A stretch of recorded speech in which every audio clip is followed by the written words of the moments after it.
maksimalkan potensi pendapatan asli daerah PAD. Kepala BPKAD Kota Palembang menegaskan jika di tahun 2026, pemanfaatan aset daerah akan dimaksimalkan, mengingat kekayaan aset Palembang mencapai 17 triliun rupiah. Tahun 2026, berbagai langkah akan dilakukan pemerintah Kota Palembang dalam memaksimalkan pemanfaatan aset daerah. Ditemui pada Rabu 12 Desember, Kepala BPKAD Kota Palembang Ahmad Nasir menyampaikan, kekayaan aset Palembang sendiri mencapai 17 triliun rupiah.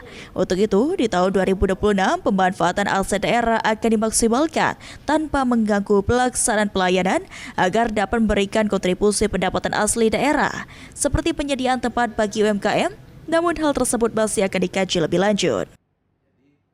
Jadi kekayaan di Kota Palembang ini terhadap aset itu 17 triliun ya.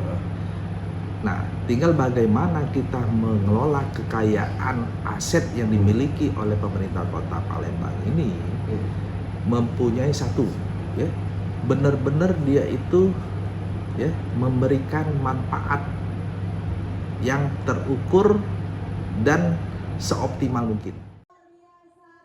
Menurut Ahmad Nasir, sejauh ini pemanfaatan aset daerah belum terlalu signifikan, seperti penyediaan tempat ATM, kantin, reklame di jembatan penyeberangan orang, dan lokasi olahraga. Sandi Pratama, PAL TV.